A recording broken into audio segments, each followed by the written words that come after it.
안녕하세요. 오늘은 성경에서 말하는 하나님을 믿는 사람들이 가장 관심을 가질 수 있는 문제 중에 한 가지에 대한 얘기를 오늘 여러분들과 함께 말씀을 나눠보겠습니다. 하나님을 믿는 모든 사람들에게 있어서 가장 큰 관심을 갖는 문제 중에 하나는 과연 하나님을 믿고 영혼의 구원을 받는 사람들이 몇이나 되는가 하는 문제가 될 것입니다. 그래서 오늘은 그 성경에서 말하는 하나님을 믿고 영혼의 영생을 받는 사람들의 숫자가 과연 몇 명이나 될 것인가 하는 문제를 가지고 성경을 같이 살펴보시겠습니다. 요한계시록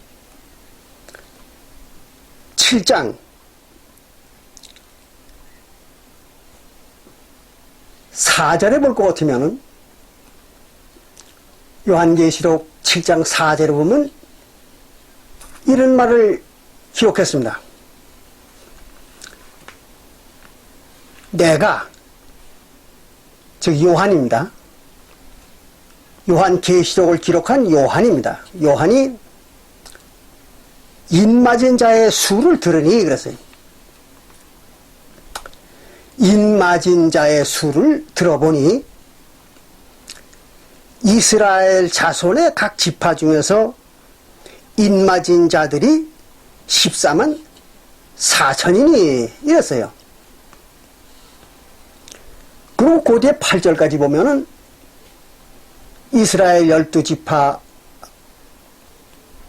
중에서 한 지파, 매 지파당 1만 2천 명씩 도합 14만 4천 명이 구원을 받았다. 즉, 인을 받았다. 그거를 요한계시록을 기록한 요한이 들었다는 거예요. 즉 14만 4천 명이 구원을 받았다. 즉 인을 받았다. 그런 얘기를 들었다는 겁니다. 그럼 여기에서 말하는 이 인을 받았다는 말, 이게 무슨 말인가 하면 성령을 받았다는 말이죠. 그건 여러분들이 에베소서 1장 13절에 볼 것 같으면, 에베소서 1장 13절에 볼 것 같으면은 거기 이렇게 기록하고 있죠. 너희도 진리의 말씀, 곧 너희의 구원의 복음을 듣고 그 안에서 또한 믿어서, 즉 예수를 믿고 약속의 성령으로 인치심을 받았으니 이랬어요. 그리고 이는 하나님의 도장은 뭘로 치는가 봤더니 성령으로 친다 그랬어요. 그러니까 성령을 주는 걸 갖다가 인을 받았다 그렇게 말하는 거죠. 그럼 성령을 받았다는 게 무슨 말입니까? 영혼의 구원을 받았다는 얘기죠. 그건 여러분들 잘 아시잖아요. 영혼의 구원을 받았다. 즉 성령을 받았다. 똑같은 말이죠. 근데 그걸 갖다가 여기는 인을 쳤다. 그렇게 얘기했습니다. 그러니까 요한계시록 7장 4절에서 얘기하는 그 인맞은 자, 이 말은 성령을 받은 자, 그런 얘기들이죠. 그래서 성령을 받은 자는 즉 영혼의 구원을 받은 자죠. 그 숫자가 14만 4천이라고 들었다는 거예요. 누가? 요한계시록을 기록한 요한이.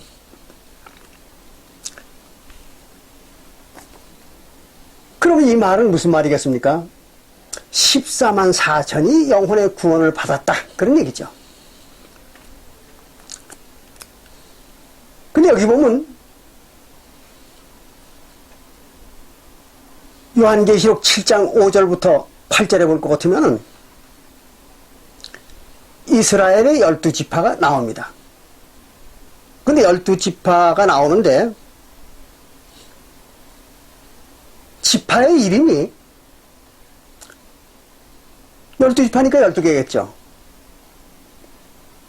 그렇잖아요.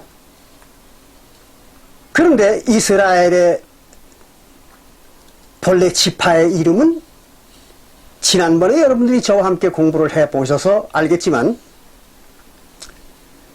14개입니다. 이스라엘에는 본래 지파가 13지파죠. 이스라엘 나라는. 왜 그런가 하면 요셉이 이스라엘의 야곱의 12아들 중에서 요셉이라는 아들이 두 아들을 낳았죠. 므낫세와 에브라임을 낳았어요.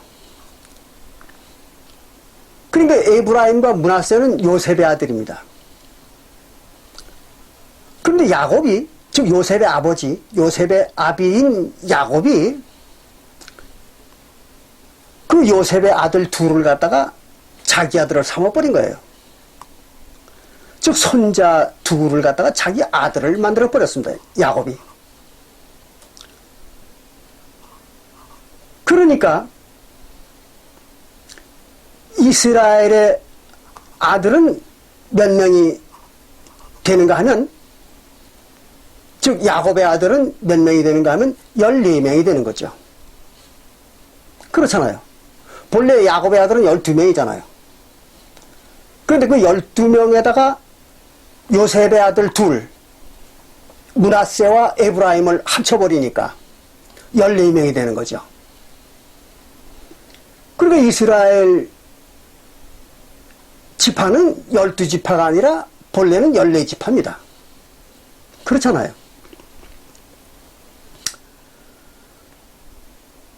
그러나 이스라엘의 그 영토, 각 지파가 받은 영토는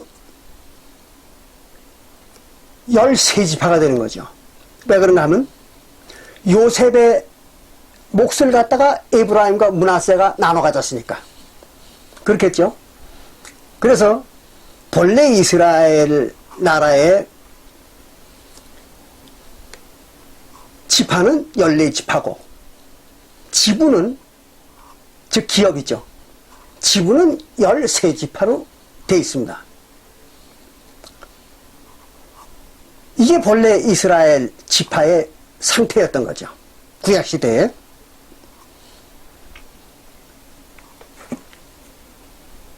그런데 여기 지금 요한계시록 7장 5절부터 8절에 볼 것 같으면은 12지파라고 기록되어 있어요. 근데 여기에서 그럼 12지파면은 2지파가 빠져나갔겠죠. 무슨 지파가 빠져나갔는가 하면 에브라임 지파와 단 지파가 빠져나갔습니다. 그래서 에브라임 지파와 단 지파가 없어요. 여기에는 요한계시록 7장 5절부터 8절에. 왜 에브라임 지파와 단 지파가 왜 빠졌을까 하는 게 궁금하죠. 그 이유는 이런 겁니다. 에브라임 지파는 여러분들이 아시는 바와 마찬가지로 기원전 799년에 기원전 799년에 솔로몬이 죽자마자 그 에브라임 지파에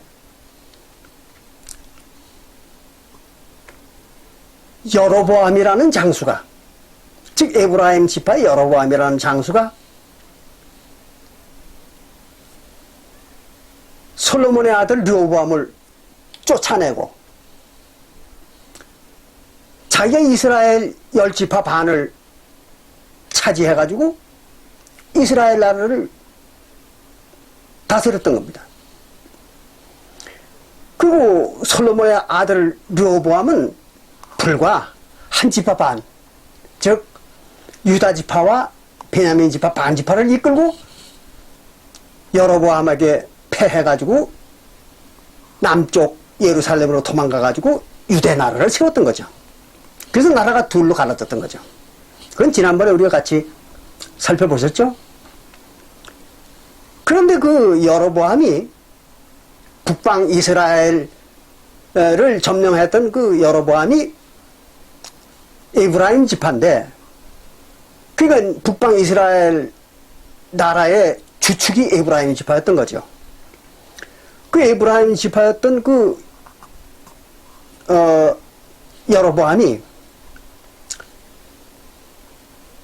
하나님을 섬기질 않고 엘로힘이라는 걸 만들어가지고 섬겼습니다. 그 엘로힘이 뭔가 하면 바로 금송아지입니다. 그 엘로힘의 어근이 송아지입니다. 그래서 금송아지 둘을 만들어가지고 그거를 하나님이라고 섬겼던 거죠. 백성들을 속여가지고. 그게 이제 하나님한테 큰 죄를 졌던 겁니다. 그래서 그 여로보암과 그 여로보암의 후손들이 멸족을 했습니다. 오늘날도 그 여로보암처럼 그렇게 엘로힘을 만들어가지고 엘로힘이 하나님이라고 그렇게 가리키고 지키는 믿는 교회들이 있죠. 여러분들이 아실 거예요. 안상홍 증인의 하나님의 교회라고 하는 교회입니다. 또는 하나님의 교회 세계복음선교협회라고도 그러죠. 그 교회에서는 하나님이 엘로힘이라고, 무식해가지고 그렇죠. 물론 하나님이 엘로힘이라고, 그리고 복수라고, 하나님은 복수로 존재한다고. 왜 그런가 하면 엘로힘이 복수명사거든요. 신들이라는 복수명사입니다. 그래서 하나님은 복수로 존재한다. 그리고 하나님의 이름은 엘로힘이다. 이렇게 가르치는 교회가 바로 안상홍 증인회죠. 이제 그렇게 돼가지고 이스라엘의 하나님은 여로보암과 에브라임 지파를 아주 미워했습니다. 그래서 그들을 아주 시몰살을 시켰던 거죠. 그래서 이 요한계시록 7장 5절부터 8절에 나오는 12지파 중에서 그걸 빼버렸습니다. 그러니까 하늘나라의 12지파에서는 빼버린 거예요. 에브라임 지파를 갖다가. 그리고 단지파는 왜 빼버렸는가 하면, 단지파는 본래가 레위 지파가 아니잖아요. 제사장 지파가 아닙니다. 단지파는. 그런데 이 단지파 놈들이 구약시대에 자기들이 레위 지파도 아니면서 제사장 노릇을 했던 거예요. 그 제사장 노릇은 아무나 하는 게 아닙니다. 하나님이 택함을 해준 레위 지파만 제사장 노릇을 할 수가 있는 거예요. 구약시대에는. 물론 신약시대에는 이제 유다 지파가 멜기세덱을 쫓는 반차로서 제사장 노릇을 했던 거죠. 그것은 여러분들이 히브리서 7장 11절부터 15절에 읽어보시면 나오죠. 그래서 히브리서 7장 11절부터 15절에 보면 신약시대에는 제사장인 지파가 유다지파다. 왜? 예수님이 유다지파니까. 그렇게 기록을 하고 있습니다. 근데 구약시대에는 레위지파만 제사장 노릇을 할 수 있었거든요. 근데 단지파 사람들이 자기들이 제사장 노릇을 했던 거예요. 그래서 하나님의 아주 진노를 샀습니다. 그랬기 때문에 단지파를 갖다가 길바닥에 뱀이라 그랬어요. 뱀이 뭡니까? 뱀은 사단을 말하는 거죠. 그 단지파가 사단으로 하나님한테 인정을 받았습니다. 그래가지고는 하나님으로부터 아주 미움을 샀던 거죠. 그래서 바로 여기 요한계시록 7장 5절부터 8절에 나오는 12지파 중에는 못 들어갔습니다. 그러면 이 요한계시록 7장 5절부터 8절에 나오는 이 12지파는 무슨 지파인가? 어디에 12지파인가? 요거는 구약시대의 12지파가 아니죠. 그럼 무슨 12지파인가 하면은 새하늘, 즉 새언약 시대의 하나님의 나라의 12지파입니다. 하나님의 나라는 반드시 12지파로 구성이 되어야 되겠죠. 그건 우리가 구약 성경을 공부할 때 공부하셨잖아요. 하나님의 나라는 반드시 12지파로 구성이 되어야 됩니다.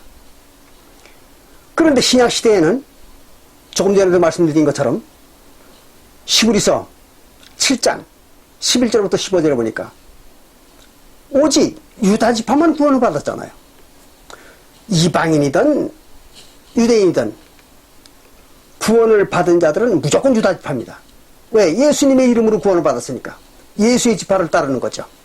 대제사장인 예수의 지파를 따르는 겁니다. 그래서 새언약 시대에 구원받은 자들은 다 유다지파입니다. 그러나 천국에서는 반드시 12지파로 구성이 되어야 되거든요. 그래서 유다지파로 구원받은 모든 14만 4천을 갖다가 하늘나라, 즉 하늘 예루살렘이죠. 하늘 예루살렘의 백성들을 갖다가 하늘나라의 12지파로 재편성을 한 거죠. 14만 4천을 갖다가 1만 2천씩 12지파로 재편성을 한 겁니다. 그게 바로 새 하늘나라입니다. 그게 이제 요한계시록 7장 5절부터 8절에 나오는 12지파입니다. 그래서 여기에는 요한계시록 7장 5절부터 8절에는 에브라임 지파와 단지파가 빠져나간 나머지 12지파의 이름으로 재구성을 했던 것입니다. 그걸 여러분들 잘 이해하셔야 돼요. 그래서 이제 요한이 지금 계시를 보고 듣는 중에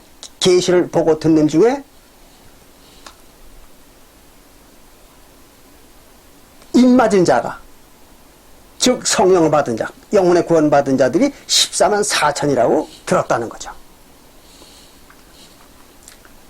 그러니까 구원을 몇 명이 받았겠습니까?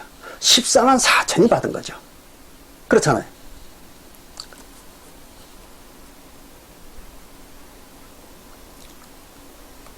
그런데 같은 요한계시록 14장 1절부터 5절을 읽어보면요, 오직 하나님을 믿는 자들 중에서 영혼의 구원을 받는 자들은 14만 4천 외에는 없다고 이렇게 기록을 한 장면이 있습니다. 보시겠습니다. 요한계시록 14장 1절부터 보면 여기는 이렇게 기록을 했습니다. 또 내가 보니, 요한이 이제 계시록 환상을 보는 겁니다. 또 또 내가 보니 보라 어린 양이 시온산에 섰고 그랬어요. 무슨 시온산일까요? 이거는 하늘 시온산입니다. 시브리서 12장 22절에서 나오는 그 하늘 시온산입니다. 즉 하늘 예루살렘이죠. 그 하늘 시온산, 즉 하늘 예루살렘에 어린 양이 섰더라. 그 어린 양 누구죠? 예수님이잖아요.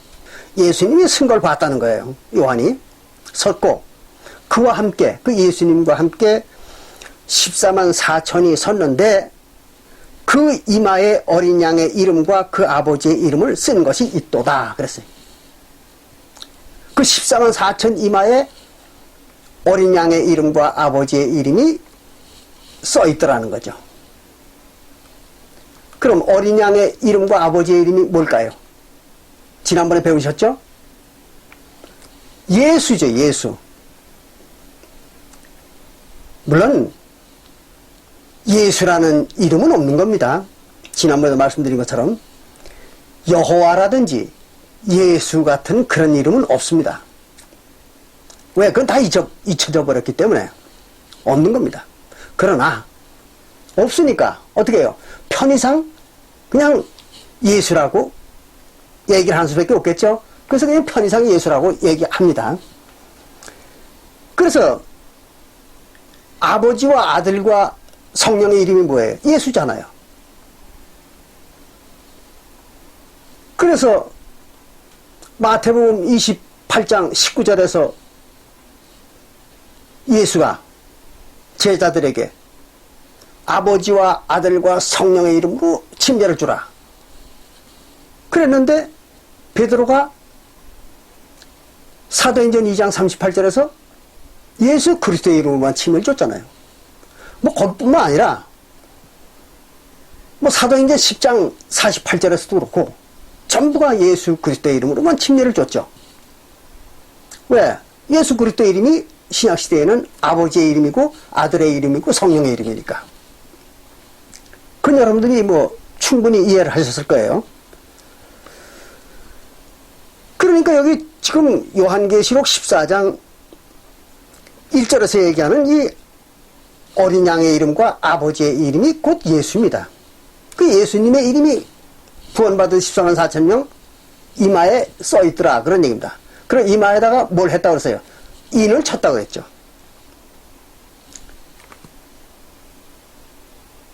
그리고 요한계시록 조금 전에 우리가 읽어봤던 7장 5절부터 7장 4절부터 8절에서 보니까 14만 4천 명에게 뭘 찍었다고요? 인을 찍었다 그랬죠. 이마에다가. 그래서 예수라는 이름의 인을 찍은 겁니다. 예수 이름으로 구원 줬다는 얘기죠. 그 말이. 그리고 요한계시록 14장 2절에 보니까 내가 하늘에서 나는 소리를 들으니 많은 물소리도 같고 큰 뇌성도 같은데 내게 들리는 소리는 검은 고 타는 자들의 그 검은 고 타는 것과 같더라. 그리고는 3절에 이렇게 기록했습니다. 저희가 보좌의 네 생물과 장로들 앞에서 새 노래를 부르니 그랬어요. 14만 4천 명입니다. 14만 4천 명이 지금 하나님의 보좌, 하나님의 보좌와 네 생물 그랬습니다. 네 생물은 조금 후에 제가 이제 자세히 설명을 드리겠습니다만은 이거는 그룹 천사를 얘기하는 겁니다. 이것은 이제 에스겔서 1장에 보면은 그룹 천사라고 설명이 나와 있습니다. 그리고 그룹 천사는 우리가 지난번에 히브리서 3장에 기록되어 있는 것과 스가랴서 4장 12절에 기록되어 있는 것을 연결시켜 보니까 그룹 천사는 모세와 예수라고 나와 있잖아요. 그것도 이제 좀 후에 제가 성경을 보여드리겠습니다. 그룹 천사는 모세와 예수를 의미하는 거예요. 그러니까 여기에 네 생물, 그건 그룹 천사입니다. 그래서 그룹 천사 네 생물과 장로들 앞에서, 장로는 24장로입니다. 그래서 장로들 앞에서 새 노래를 부르니 땅에서 구속함을 얻은 14만 4천인 밖에는 능히 이 노래를 배울 자가 없더라 그랬어요. 새 노래를 부르는데 구원받은 자들이 땅에서, 땅이 어디예요? 마가복음 4장 20절하고 히브리서 6장 7절과 8절에서 보면은 땅은 뭡니까? 구원받지 못한 이스라엘 백성들의 영혼이죠. 그러니까 구원받지 못한 이스라엘 영혼들 중에서 그런 얘기입니다. 그 중에서 14만 4천 밖에는, 즉 거기서 구원받은 14만 4천 밖에는 이 새 노래를 배울 자가 없더라고 했습니다. 이 말은 무슨 말이에요? 구원받는 자가 14만 4천 밖에 없다는 얘기잖아요.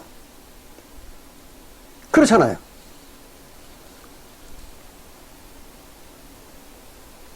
여기에 나오는 새 노래라는 말이 또 문제가 생깁니다. 이 새 노래를 글자 그대로 번역을 하면은 새로운 노래죠. 새로운 노래 또는 새로운 찬송가. 그래서 오늘날 어떤 교회들은 뭐 새 찬송가를 만들어 가지고 그걸 부르기도 해요. 자기들이 14만 4천이라고. 웃기는 인간들이죠. 여기서 얘기하는 이 새 노래는 새 찬송가를 말하는 게 아닙니다. 성경에서는 하나님의 말씀을 갖다 노래라고 그렇게 성경에서는 가르치고 있죠. 그러니까 새 노래, 그럼 무슨 말이에요? 하나님의 새 말씀이죠. 그러니까 새 말씀이니까 새 언약의 말씀을 새 노래라고 그러는 거예요. 이제 뒤에 설명을 드리겠습니다. 그것도. 그러니까 새 언약의 하나님의 말씀을 부른다, 그 말은 말한다는 얘기죠. 그러니까 새 언약의 말씀을 말할 수 있는 사람들, 알아야 말하겠죠.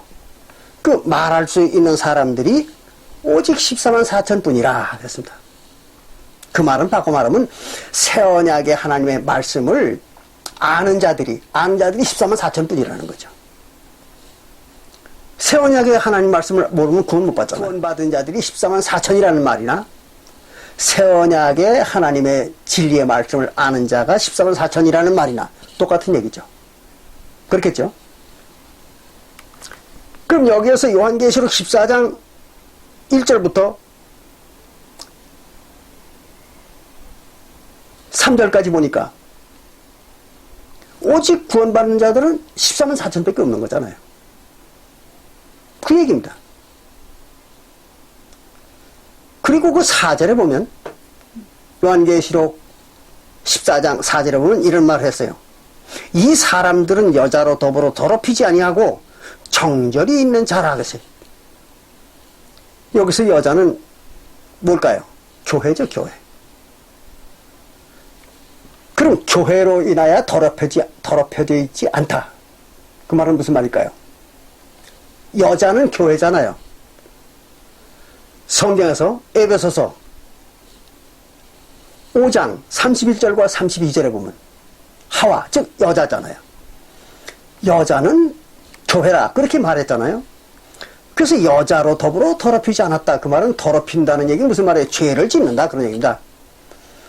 그러니까 교회로 더불어서 죄를 진다 그런 얘기입니다.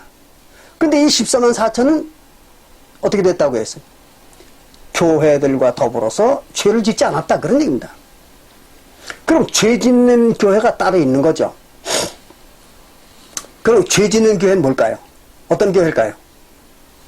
요즘에 어떤 기독교인들은요,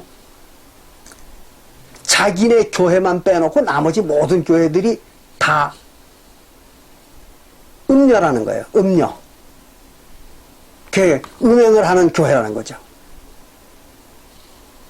죄 짓는 교회라는 얘기예요. 황당한 소리를 하고 떠들고 있는 거죠. 무식한 사기꾼들입니다. 지난번에 제가 말씀을 드렸지만 죄를 지려면 뭐가 있어야 돼요? 율법이 있어야 죄를 짓죠. 성경에서는. 그렇죠? 성경에서는 오직 율법이 있어야만 죄가 성립이 되는 겁니다. 율법이 없으면 죄를 죄로 여기지 않는다 그랬잖아요. 로마서 5장 13절에. 그렇죠? 그러니까 로마서 5장 13절에서 얘기하는 것처럼 율법이 없으면 죄가 성립되지 않습니다. 그래서 죄를 지려면 어떤 교회가 죄를 질 수 있어요? 구약교회죠. 이스라엘 나라입니다. 이스라엘 민족. 그 이스라엘 민족만이 죄를 질 수 있는 특권이 있는 거예요. 이걸 여러분들이 꼭 기억하셔야 돼요. 안 그러면 종교 사기꾼들한테 속는 겁니다. 그래서 여기서 얘기하는 이 여자, 죄 짓는 여자, 이건 구약교회를 얘기하는 겁니다. 신약교회는 죄가 없죠. 왜 그럴까요? 다 죄사함을 받았으니까. 예수의 피로 죄사함을 다 받았거든요. 그러면 죄가 없잖아요. 새언약교회는. 그래서 새언약교회는 죄 안 짓는 교회죠. 또 죄를 져도 죄로 인정을 받지 않는 교회죠. 새언약교회는. 그렇죠? 로마서 8장 1절부터 2절에 나와 있잖아요. 로마서 8장 1절부터 2절에 뭐라고 했어요? 예수 그리스도 안에 있는 자에게는, 예수 그리스도 안에 있는 자가 누굽니까? 새언약교회 성도들이죠. 예수와 한 몸이 된 자들. 그들에게는 결코 정죄함이 없다 그랬잖아요. 결코 정죄함이 없다. 그 말은 무슨 죄를 져도 죄로 인정 안 한다는 거죠. 새언약교회 성도들에게는 어떤 죄를 져도 죄로 인정 안 한다는 거예요. 로마서 8장 1절부터 2절에. 그러니까 새언약교회 성도들은 죄가 없는 거죠. 짓고 싶어도 죄를 못 짓는 거예요. 그러니까 죄를 질 수 있는 교회는 구약교회잖아요. 모세 율법을 받았던 구약교회. 그거는 죄 안 질래 안 질 수가 없는 교회가 또 구약교회잖아요. 그렇죠? 갈라디아서 2장 16절에 모세의 율법을 받고 육신으로 그거를 다 지켜서 의롭게 될 자가 단 한 명도 없다 그랬잖아요. 그러니까 구약교회 사람들은, 즉 이스라엘 민족은 무조건 다 죄인이 되는 겁니다. 단 한 놈도 죄인이 아닌 놈이 없죠. 그러니까 여기서 얘기하는 이 여자, 죄 짓는 여자로 더불어 죄를 졌다 하는 그 여자, 교회, 이건 구약교회를 얘기하는 거예요. 그런 거지 오늘날 무슨 천주교회나 뭐 개신교회나 무슨 이런 교회들을 얘기하는 게 아닙니다. 그런 헛된 소리 하는 인간들한테 속지 마시기 바랍니다. 그건 사기꾼들이에요. 그따위 소리 하는 거는. 그래서 교회로 더불어 더럽히지 아니하고 정절이 있는 자라. 정절. 새언약교회 성도들 얘기하는 거죠. 그러니까 새언약교회에서 구원받은 자가 14만 4천이라는 말을 이렇게 한 거예요. 또 어린 양이 어디로 인도하든지 따라가는 자며 그랬어요. 어린 양, 예수가 어디로 인도하든지 따라가는 자라에 대해 이 사람들은 14만 4천은 왜 이렇게 말했을까요? 이유가 있는 거죠. 잘 들으세요. 구약시대에는 하나님의 백성이 되려면 뭘 했어야 됩니까? 장장 1500년 동안, 물론 아브라함 때부터 2000년입니다. 장장 1500년 내지 2000년 동안 이스라엘 백성들이 어떻게 배웠습니까? 하나님의 백성이 되기 위해서는 첫째 할례를 행하라 그렇게 배웠잖아요. 난 지 8일 만에 할례를 행하라. 남자들은 그렇게 배웠으니까 그렇게밖에 알 수가 없죠. 그 사람들이. 근데 예수가 뭐라고 했어요? 예수는 할례를 받으라고 안 했어요. 그 할례를 받지 않고 뭘 해야 됩니까? 침례를 받으라고 했죠. 그 따라 할 수 있을까요? 장장 2000년 동안이나 할례를 받는 게 하나님의 법이라고 배웠던 사람들이 말이 2000년이지 2000년이 얼마나 긴 세월입니까? 그런 2000년 동안에 관례를 따라서 율법을 따라서 할례를 받았던 사람들이 어느 날 갑자기 어떤 사람이 나타나가지고 할례를 받지 말고 침례를 받아라. 그거 할 수 있을까요? 안 되는 거죠. 그런데 이 14만 4천은 그걸 따라 했다는 겁니다. 놀라운 얘기죠. 그래서 어디로 인도하든지 따라가는 자들이에요. 어떻게 보면 이거 멍청한 인간들이죠. 그죠? 바보들이잖아요. 2000년 동안 할례를 받던 사람들이 어느 날 갑자기 무슨 요한이라고 하는 자와 예수라고 하는 자가 나타나가지고 할례를 받지 말고 침례 받으라 이런다고 침례를 받아요? 어떻게 보면 멍청한 인간들입니다. 이거. 그러나 이거는 이들이 멍청한 것이 아니라 하나님의 성령이 그들을 이끌어주는 것이죠. 성령이 이끌지 않으면, 하나님이 이끌지 않으면 이걸 따라할 수가 없는 거죠. 그래서 어디로 인도하든지 따라가는 자예요. 또 사람 가운데서 구속을 받아, 사람 가운데서 구속을 받았다. 구속이 뭡니까? 죄사함이잖아요. 그럼 사람들 가운데서 죄사함을 받았다. 그런 얘기입니다. 이게 14만 4천이 그런 사람들입니다. 사람은 누구예요? 에스겔서, 예레미야서, 죄송합니다. 에스겔서죠. 에스겔서 34장 31절에 에스겔서 34장 31절에 사람은 누구라고요? 이스라엘 백성이라고 나와 있잖아요. 그러니까 사람 가운데서 그 말은 이스라엘 백성 중에서 그런 얘기입니다. 이스라엘 백성 중에서 구속함을 얻었다. 구속이 뭐 죄사함이잖아요. 그럼 왜 유독 이스라엘 백성 중에서만 죄사함을 받았다고 그랬을까요? 구약시대에 죄를 진 자들은, 죄를 범한 자들은 이스라엘 백성밖에 없으니까. 그렇잖아요. 그러니까 죄사함도 이스라엘 백성밖에는 받을 자가 없잖아요. 이건 여러분들 잘 이해하셔야 돼요. 그러니까 히브리서 9장 15절에 나중에 읽어보세요. 똑바로 읽어보셔야 압니다. 히브리서 9장 15절에 무슨 죄를 용서받는다고요? 옛언약 때 지은 죄를 용서받는다고 그랬잖아요. 새언약 때 지은 죄를 용서받는 게 아닙니다. 히브리서 9장 15절에 옛언약 때 지은 죄를 용서받았다 그랬잖아요. 예수님 때 와가지고 성도들이. 왜 거기다 옛언약 때 지은 죄라고 그랬을까요? 새언약 때는 죄가 없으니까. 그렇잖아요. 새언약 때 무슨 죄가 있습니까? 새언약 때는 죄를 짓고 싶어도 못 짓는다 그랬잖아요. 그래서 히브리서 9장 15절에 옛언약 때 지은 죄를 사함받아서 구원받았다고 이렇게 기록되어 있는 거 아닙니까? 잘 이해하셔야 돼요. 이렇게 성경은 정확하게 알고 이해를 하셔야 됩니다. 그래서 그 사람들 가운데서 구속을 받아 처음 익은 열매로 하나님과 어린 양에게 속한 자들이니 그랬어요.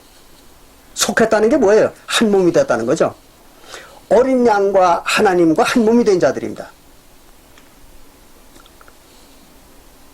그들이 14만 4천이라는 겁니다. 그 입에 거짓말이 없고 흠이 없는 자들이 있더라 그랬어요. 거짓말을 못해요, 이 사람들은. 왜 그럴까요? 거짓말을 배우질 않았으니까. 정확한 사실만 배웠으니까 거짓말 할 필요가 없잖아요. 오해도 마찬가지잖아요. 뭔 세상에 태어나가지고 지금까지 살아오면서 지은 죄를 용서받아야 된다고 이따위 소리 하는 것들이 누구예요? 기독교인들이잖아요. 그래야 구원받는다고? 그럼 뭐 하는 거예요? 거짓말 하는 거죠. 성경엔 그런 말 없잖아요. 그러니까 진실을 모르니까 그들은 전부 거짓말만 하는 겁니다. 그런데 새언약의 법을 정확히 아는 사람들은 거짓말 하고 싶어도 할 필요가 없잖아요. 거짓말 안 하는 사람들입니다. 그러면 죄는 무슨 죄를 용서받는 거예요? 히브리서 9장 15절 예도 낙태 지은 죄를 용서받는다. 그렇게 되어 있잖아요. 근데 오늘날 전 세계, 지난 2000년 동안에 전 세계 모든 기독교인들이 히브리서 9장 15절의 기록이 무슨 말인지를 몰랐던 겁니다. 그들도 그걸 읽었던 거죠. 심지어는 성경을 500번씩 600번씩 읽었다는 사람도 많아요. 기독교인들 중에는. 또 성경을 다 외우고 있다는 사람도 많습니다. 근데 그들이 왜 그렇게 성경을 다 외우면서도 히브리서 9장 15절의 말을 몰랐을까요? 안 보이는 거죠. 읽어도 무슨 뜻인지를 모르는 겁니다. 그게 이제 마태복음 13장 10절부터 예수님이 하신 말씀이죠. 마태복음 13장 10절에 예수님이 하셨잖아요.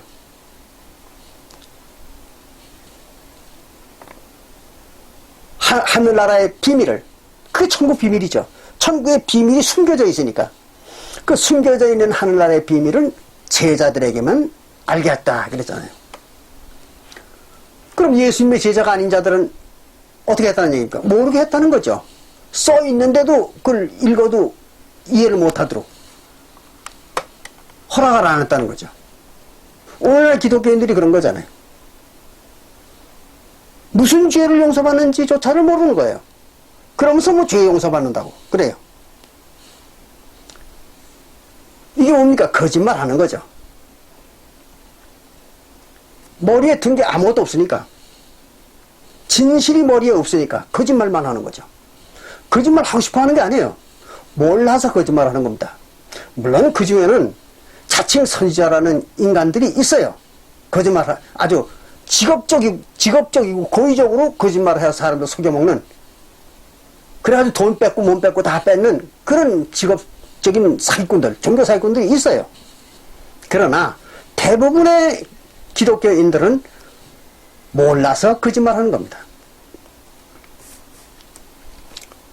그래서 거짓말하는 자들이 그들이에요. 근데 여기에 나오는 요한계시록 14장 5절에 나오는 이 사람들은 거짓말을 하지 않는다 그런 얘기입니다. 그러니까 이게 전부가 몇 명입니까? 14만 4천이라고 되어 있잖아요. 정확히 14만 4천입니다. 그런데 14만 4천인데 그럼 구원받는 자가 숫자가 14만 4천이라는 거잖아요.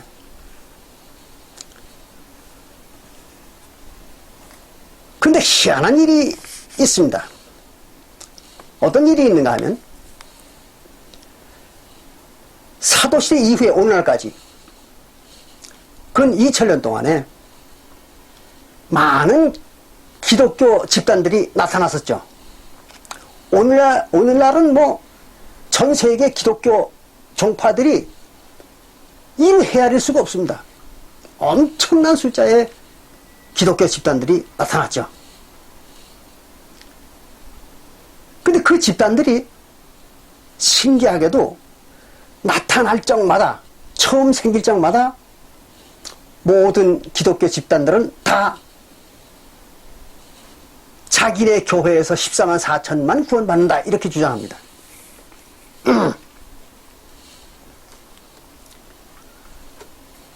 14만 4천만 구원받는다고 써 있으니까 여기에. 그렇잖아요. 14만 4천만 구원받는다는 말이 써 있어요. 그러니까 그것이 자기네 교회라는 거예요. 최근에 나타난, 우리 한국에 나타난 기독교 집단들도 다 그렇습니다. 대표적인 몇 가지 교회들을 들어보면 이런 인간들입니다. 제일 첫째, 여호와의 증인교회라는 교회가 있습니다. 여러분 잘 아시잖아요. 왕국회관. 왕국회관이라고 하기도 하고 여호와의 증인교회라고도 하는 교회가 있습니다. 그 교회는 미국에서 시작된 교회죠. 근데 그 교회에, 미국에서 처음 시작됐던 그 교회가 시작할 때는 자기네 교회에서 14만 4천이 구원받는다 이렇게 주장을 했어요. 그래가지고 14만 4천이 구원받으면 세상 끝이다 이랬습니다. 그런데 얼마 있다가 보니까 그 왕국회관이라고도 하고 여호와의 증인대라고도 하는 그 교인 숫자가 14만이 훌떡 넘어버린 거예요. 그럴 거 아니에요. 전도를 자꾸 하니까 교인이 늘어난 겁니다. 그 어느 기간이 지났다 보니까 14만 4천이 훌떡 넘어간 거예요. 이거 큰일 났잖아요. 자기네 교회에서 14만 4천이 구원받으면 끝이 난다고 떠들어 놨는데 교인 숫자가 14만 4천이 훌렁 넘어가니까 변명할 길이 없잖아요. 그래가지고 이들이 어떤 장난을 쳤는가 하면 요한계시록 7장 9절부터 17절에 보면 9절부터 17절에 뭐라고 되어 있는가 하면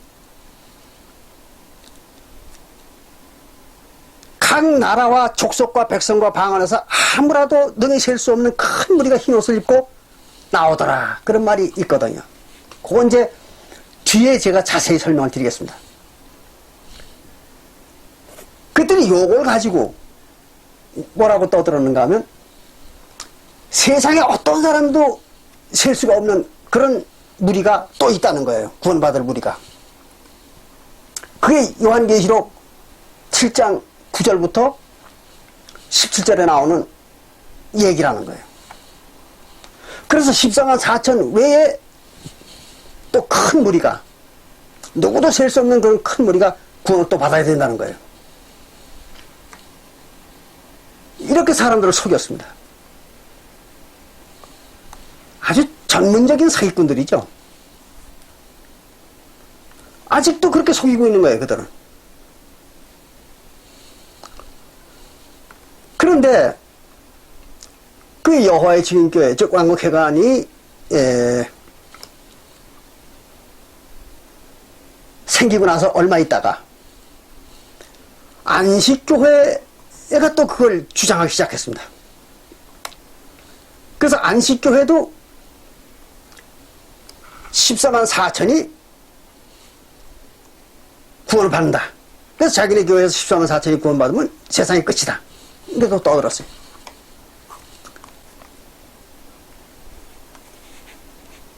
그런데 안식교회도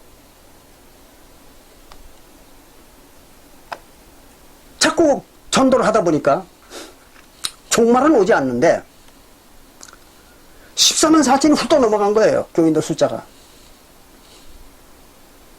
난처하게 됐잖아요. 그래가지고 안식일교회도 또 그 소리를 들고 나온 겁니다. 14만 4천 외에 큰 무리가 더 구원받아야 된다고. 뭐 거짓말은 똑같은 거짓말을 뭐 할 수밖에 없죠. 말이 막히니까. 안식교회가 또 그 얘기를 주장을 했어요.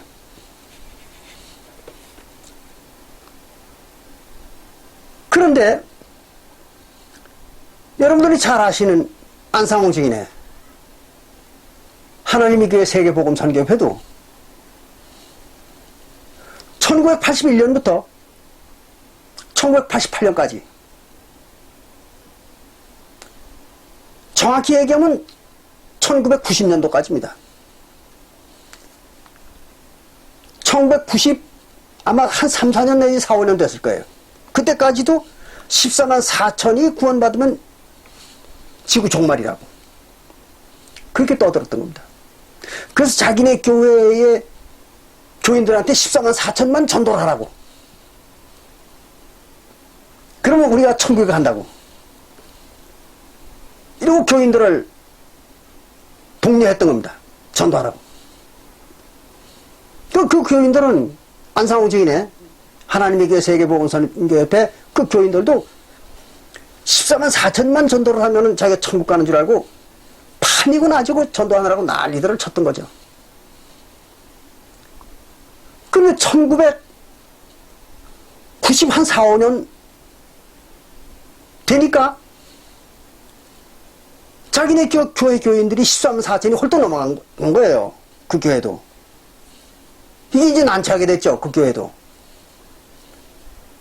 그렇게 되다 보니까 이제 또 안식교회나 여호와의 증인교회를 따라갈 수밖에 없죠. 그래서 그 교회도 역시 요한계시록 7장 9절부터 17절에 나오는 이 기록을 가지고 14만 4천 외에 또 큰 무리가 구원을 더 받아야 된다고.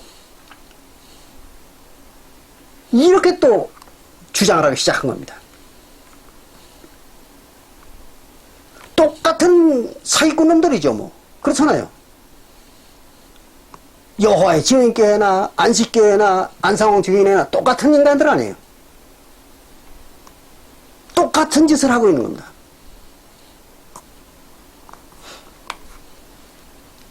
그러더니 또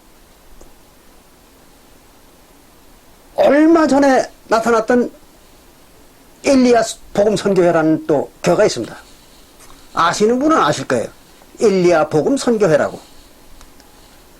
그 교회도 자기네 교회가 14만 4천을 구원 준다고.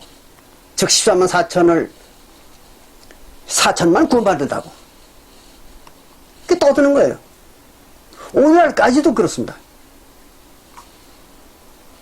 그것도 이제 세월이 지나서 이제 교인들이 늘어나면 이제 큰 무리 또 떠들겠죠. 큰 무리가 또 있다고. 그건 뭐 그 밖에는 거짓말 할 방법이 없습니다. 그런가 하면 또 여러분들 잘 아시잖아요. 오늘날 우리 한국의 신흥 종교로서 아주 난리를 치고 있는 교회가 신천지교회라는 게 아시잖아요. 신천지교회. 장막성전이라고 하는 교회. 그 장막성전이라고도 하는 신천지교회. 그 교회도 또 요즘 14만 4천만 구원받는다고 난리를 칩니다. 근데 벌써 14만 4천이 거의 다 돼가요, 그 교회가. 그러니까 이제 14만 4천이 다 돼가니까 이제 금년 말이 이제 지구 종말이라고. 이렇게 떠드는 거예요. 그 내년에는 무슨 변명을 할지 두고 봐야 됩니다. 금년이 지구 종말이라고. 세상 끝이라고. 그리고 자기네 교회에서 14만 4천이 구원받는다고. 이거 떠들고 있어요. 틀림없이 그 교회도 앞으로 머지않아서 14만 4천이 넘어갈 겁니다. 보나마나 그 인간들도 똑같이 14만 4천 말고 또 큰 무리를 구원줘야 된다고 또 떠들 겁니다.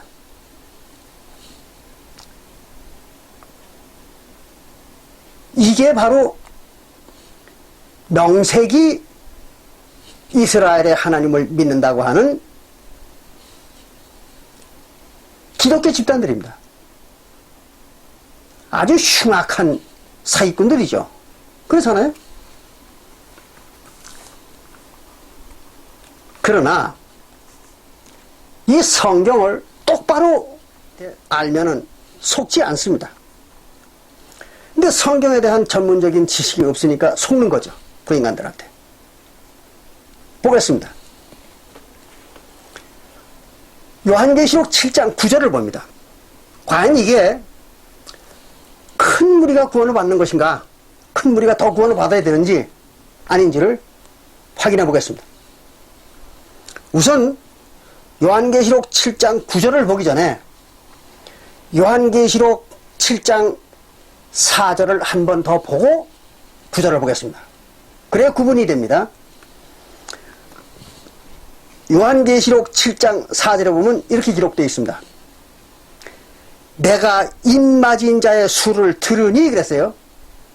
요한이 그 입맞은 자의 숫자를 들었던 거예요. 들었다는 얘기입니다. 잘 이해하셔야 됩니다. 안 그러면 사기꾼들한테 속는 거죠. 요한이 그 침례 요한계시록을 기록한 요한이 들었어요. 인 맞은 자가 14만 4천이라는 말을 들었다는 얘기입니다. 들은 겁니다, 지금. 이걸 잘 이해하셔야 돼요. 그, 들으니 14만 4천이 인 맞았다고 하더라. 그런 얘기입니다. 그런데 구절에는 뭐라 그러는가 하면, 이렇게 기록했어요. 이 일 후에, 그래서 이 일 후에. 이 일이 뭐예요? 14만 4천이 구원받았다는, 즉, 인을 받았다는 얘기를 들은 후에 그 말입니다. 그 소문을 들은 겁니다. 요한이.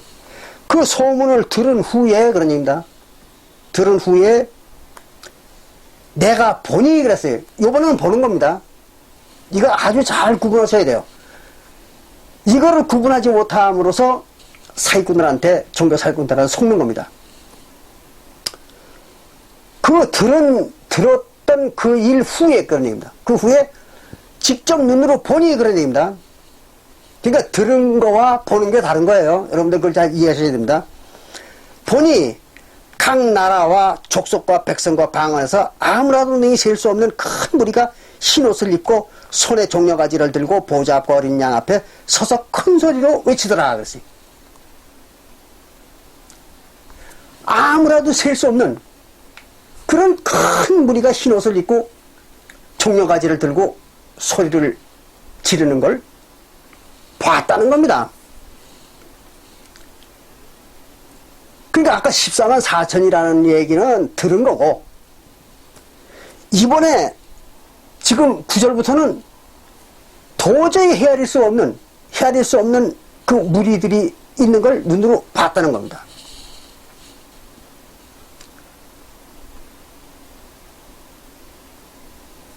여기서 여러분들이 잘 이해를 하셔야 됩니다. 각 나라와 족속과 백성과 방언에서 아무도 능히 셀 수 없는 큰 무리라고 그랬어요. 이렇게 얘기를 하니까 사람이 셀 수 없을 정도로 많은 사람들이니까 어마어마한 숫자일 거 아니에요? 근데 그렇지는 않습니다.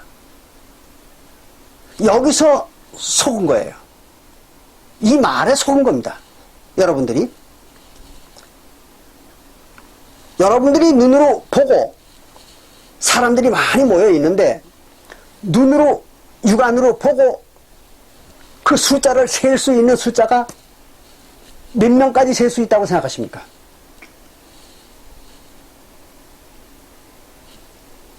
아무리 똑똑한 사람이라도 몇천 명 이상을 셀 수가 없습니다. 여러분들이 요즘 이런 걸 들어보셨을 거예요. 데모 군중들이 모였는데 경찰들 추산으로는 5천 명이라고 그러고 데모를 주최한 사람들의 얘기는 2만 명이라고 그러고 이런다는 얘기를 들어보셨죠? 그러면 기자들은 뭘 했을까요? 기자들이 신문에다 그런 얘기를 하고 방송에서 그런 얘기를 할 때에는 기자들도 그걸 봤을 거 아니에요. 봤는데 왜 5천 명인지 2만 명인지를 구분 못할까요? 몇천 명 이상 셀 수가 없는 겁니다. 적어도 몇백 명 이상만 돼도 셀 수가 없어요, 눈으로. 여러분들이 그걸 잘 이해하셔야 됩니다. 사람이 눈으로 셀 수 있는 것은, 눈으로 보고 사람들 숫자를 셀 수 있는 것은 한정이 있습니다. 불과 2,000명만 넘어도 셀 수가 없는 거예요. 그러니까 데모 군중이 불과 한 2,3천 명만 모여도 그게 몇 명인지를 정확히 셀 수가 없어요. 대개 몇천 명일 것이다. 이렇게 아는 거죠. 그럼 정확히 셀 수가 없는 거죠. 그런데 만약에 5만 명이 모였다고 합시다. 그럼 그 5만 명을 사람들이 셀 수 있을까요? 못 셉니다. 올림픽 경기장에 사람들이 가득 모였어요. 근데 그 숫자를 세기는 어느 정도 가능합니다. 왜 그럴까요? 올림픽 경기장에 몇 명이 들어갈 수 있다 하는 것은 이미 나와 있는 숫자입니다. 그 정보는 나와 있는 거예요. 그러니까 올림픽 경기장에 꽉 찼다 그렇게 되면은 몇만 명이라는 것 정도는 알 수가 있습니다. 꼭 들어갈 수 있는 사람이 한계가 있으니까. 그런데 그게 아니고 들판에 도심지에 몇만 명이 흩어져 있다고 가정합시다. 그 숫자를 셀 수 있는 사람은 아무도 없습니다. 불과 몇만 명인데도 그걸 셀 수 있는 사람은 지구상에 아무도 없습니다. 지금 요한계시록 9장에 나오는 7장 9절에 요한계시록 7장 9절에서 얘기하는 이 얘기가 바로 그 얘기입니다. 눈으로 보니 아무도 셀 수 없는 그런 무리더라 이거죠. 뭐가? 14만 4천이 그렇다는 얘기예요. 14만 4천이 도저히 사람이 눈으로 셀 수가 없더라. 그런 얘기를 하는 겁니다, 지금. 그런 것이지, 무슨 수억 명, 몇억 명이 돼가지고 그걸 셀 수 없다는 얘기 아니에요. 14만 4천이 그렇게 많더라는 거죠. 생각해 보세요. 14만 4천이면 지금 오늘날 한국의 중소도시의 인구에 해당합니다. 그럼 중소도시의 인구를 갖다가 다 나오라 그래가지고 그들을 눈으로 셀 수 있는 사람 찾으면 있을까요? 불가능입니다. 그래서 세상에 누구도 셀 수 없는 큰 무리라고 이렇게 얘기한 겁니다. 14만 4천이. 근데 이걸 갖다가 요한계시록 7장 4절부터 8절에 14만 4천은 또 다른 것이고, 그리고 요한계시록 7장 9절부터 17절에 나오는 그 큰 무리는 또 다른 것들이고, 그렇다고 사람들을 속이는 겁니다. 종교 사기꾼들의 아주 전통적이고 관습적인 사기수법이죠. 이런 데 속지 않아야 됩니다. 자, 그러면 요한계시록 7장 4절부터 8절에 나오는 14만 4천 명은 어떤 사람이라고 했습니까? 인맞은 자들이라고 했죠. 인맞은 자. 인맞은 자는 우리가 보니까 에베소서 1장 13절부터 14절에 보니까, 에베소서 1장 13절부터 14절에 보니까 인맞았다는 말이 무슨 말입니까? 성령을 받은 자들이다 그거예요. 성령을 받은 자들, 즉 구원을 받은 자들이다. 영혼의 구원을 받은 자들이다. 그런 얘기죠. 성령 받은 자들입니다. 그러면 요한계시록 7장 9절부터 17절에 나오는 사람들은 어떤 사람들인가? 보겠습니다. 이렇습니다. 능히 셀 수 없는 큰 무리가 흰옷을 입고 손에 종려가지를 들고 보좌앞과 어린 양 앞에서 큰 소리로 외쳐 가로되, 이랬습니다. 이 사람들의 특징이 뭡니까? 종려가지를 들은 거예요. 그리고 흰옷을 입었어요. 흰옷을 입고 종려가지를 들은 겁니다. 이게 특징이에요. 그럼 흰옷을 입었다는 말이 무슨 말인가? 이걸 아셔야 됩니다. 흰옷을 입었다는 말은 무슨 말인가 하면요, 죄사함을 받았다는 얘기예요. 죄사함을 받았다는 말을 흰옷을 입었다 이렇게 한 겁니다. 정결한 옷을 입은 거예요. 이스라엘 나라에서 흰옷을 입는 거는요, 정결한 옷을 입었다고 이렇게 얘기하는 겁니다. 그리고 제사장들을 말하는 거예요. 제사장의 복식이 흰세마포입니다. 그건 아시잖아요, 여러분들이.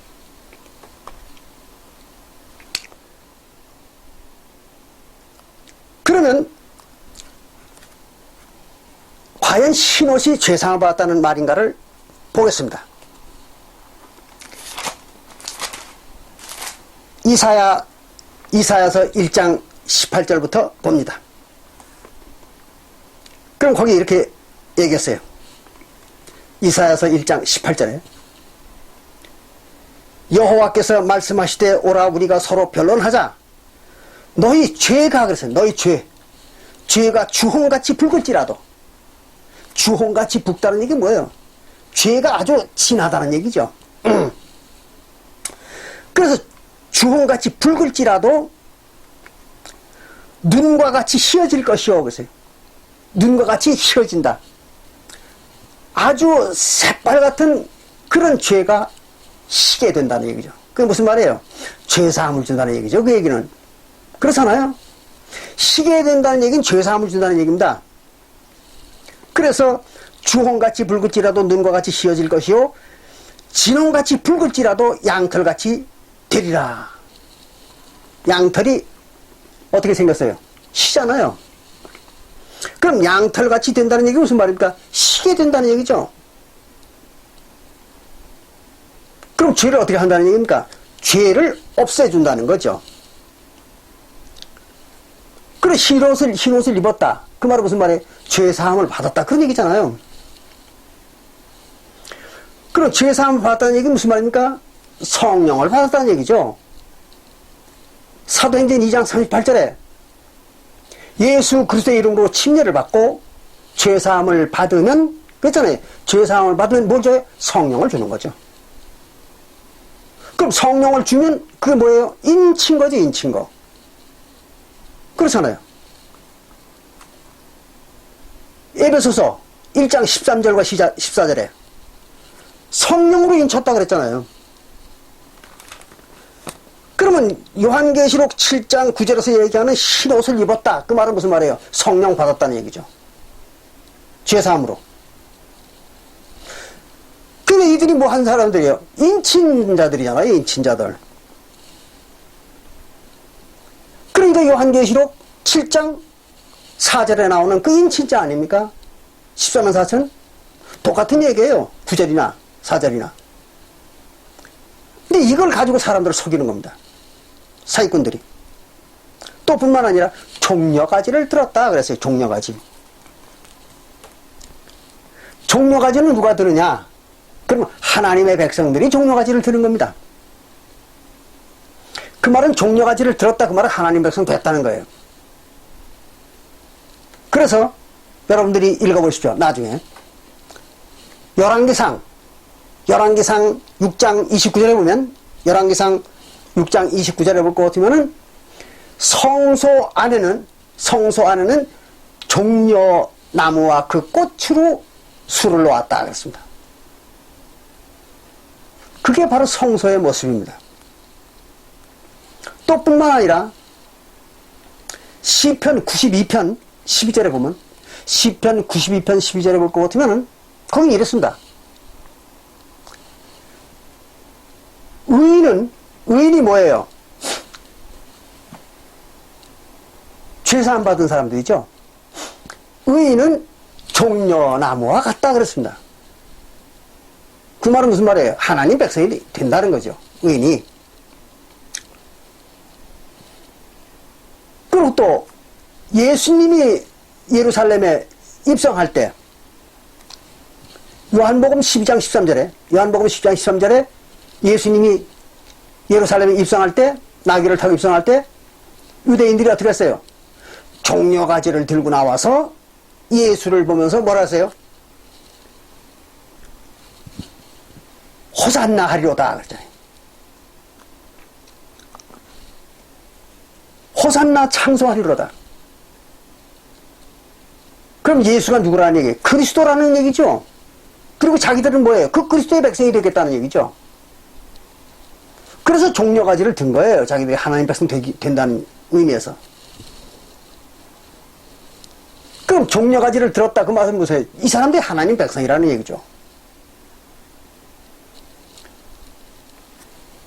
성령의 인침을 받지 않고 하나님 백성 될 수 있어요? 없잖아요. 그래서 이 큰 무리라는 게 바로 성령 받은 자들이에요. 인침을 받은 자들입니다. 그러니까 요한계시록 7장 4절과 9절은 똑같은 얘기입니다. 근데 이걸 다른 사람들이라고 속이는 거예요. 만약에 요한계시록 7장 4절과 9절에서 나오는 이 사람들이 다른 사람들이라면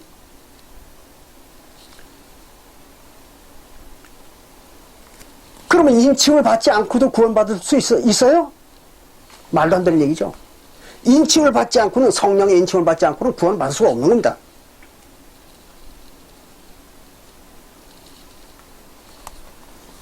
그런데 어떻게 13만 4천만 인침을 받고 나머지 인침을 안 받았다고 얘기할 수가 있어요? 황당한 인간들이죠. 또 13절에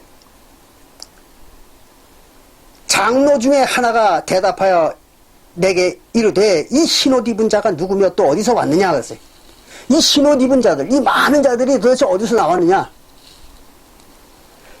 내가 가로되 내 주여 당신이 알리이다 하니 그가 나더러 이르되 이는 큰 환난에서 나오는 자들인데 어린 양의 피에 그 옷을 씻어 쉬게 하였느니라 했어요.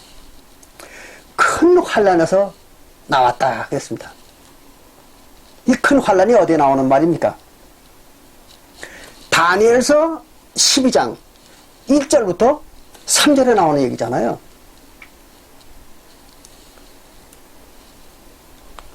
개국 이래로, 즉 이스라엘이 생긴 이래로 전에도 없고 후에도 없는 그런 큰 환난이다 그랬어요. 언제 얘기한 겁니까? 서기 70년 얘기한 거죠. 또 같은 얘기가 누가복음 21장. 그건 여러분들이 나중에 읽어보십시오. 누가복음 21장 10절부터 20절부터 23절에 나오죠. 누가복음 10장 20절부터 23절에 보면 전에도 없고 후에도 없는 큰 환난이 있으리라 그랬잖아요. 그게 언제예요? 서기 70년이죠. 왜 그걸 전에도 없고 후에도 없다고 그랬을까요? 이스라엘 나라가 완전히 없어지는 때니까. 서기 70년에 이스라엘이라는 나라가 없어져 버렸잖아요. 서기 70년에 성전도 다 없어지고 그런 일은 없었거든요. 2000년 동안에. 또 같은 말이 마태복음 24장 15절부터 22절로 나오죠. 마태복음 24장 21절에 나오잖아요.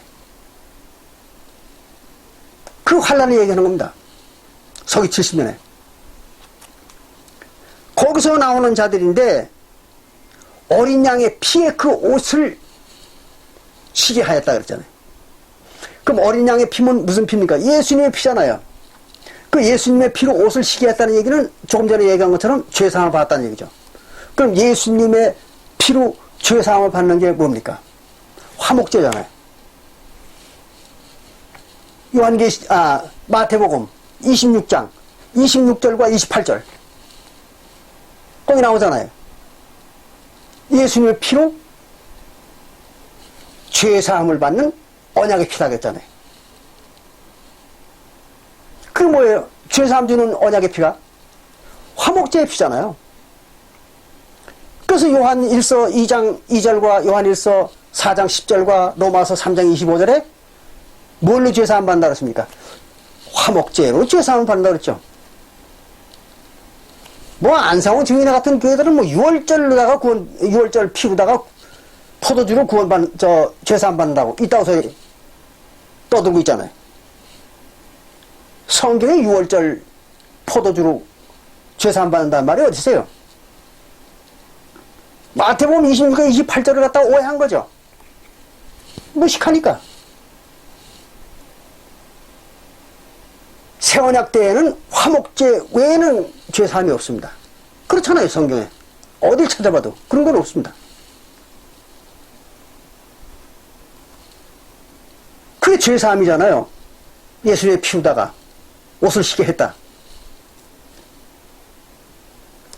이 말은 무슨 말입니까? 성령 받았다는 얘기죠. 그렇잖아요. 사도행전 2장 38절에 예수 그리스도 이름으로 침례를 받고 죄사함을 받으면 성령을 선물로 준다. 그 죄사함을 받았으니까 이들이 뭘 받은 거예요? 성령을 받은 거죠. 즉 인침을 받은 거 아닙니까? 그러니까 이것이 도로 요한계시록 7장 4절의 얘기잖아요. 14만 4천 똑같을 거 아니에요? 근데 이게 무슨 말인지 모르니까, 어린 양의 피로 옷을 희게 했다는 말이 무슨 얘기인지를 모르니까 바로 그 종교 사기꾼들한테 속는 겁니다. 그리고 17절에도 나오잖아요. 요한계시록 7장 17절에도 이는 보좌 가운데 계신 어린 양이 저희의 목자가 되사 생명수 샘으로 인도하시고, 그랬어요. 생명수 샘으로 인도하시고 하나님께서 저희 눈에서 모든 눈물을 씻어 주실 것입니다. 그랬어요. 생명수 샘으로 인도하는 건 왜 그럴까요? 생명수를 먹이는 거죠. 그 말은 생명수 샘으로 인도했다, 그 말은 생명수를 먹였다는 얘기죠. 그럼 생명수가 뭘까요? 생수라고도 그러고 생명수라고도 그러죠. 이걸 먹였다는 거죠. 그게 뭡니까? 성령이잖아요, 성령. 생명수라고도 하고 생수라고도 하는 건 성령을 말하는 거잖아요. 요한복음 37장. 예. 제가 실수했습니다.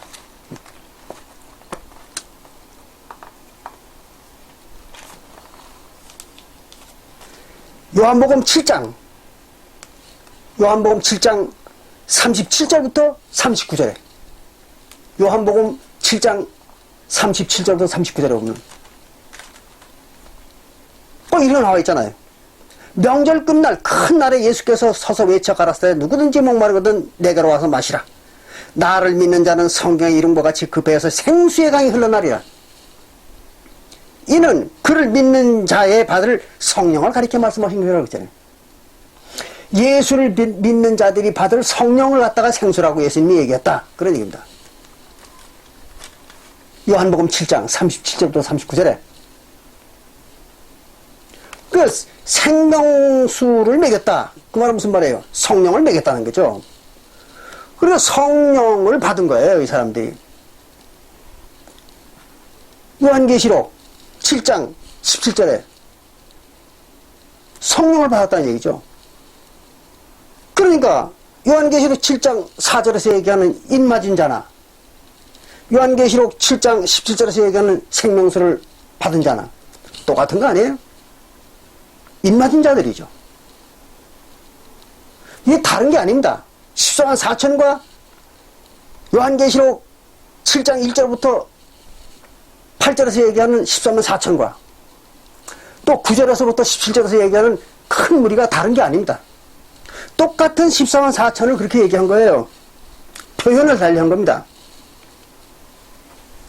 이걸 몰라가지고 사기를 당하고 있는 겁니다, 사람들이. 정리가 없는 얘기죠.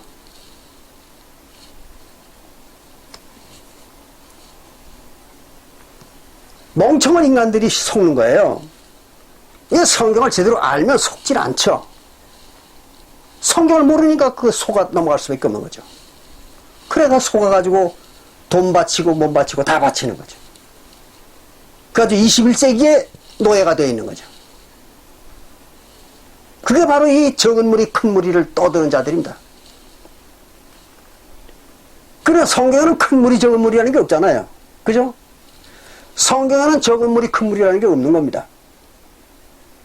오직 14만 4천이라는 얘기만 있는 거예요. 만약에 잘 생각해 보십시오.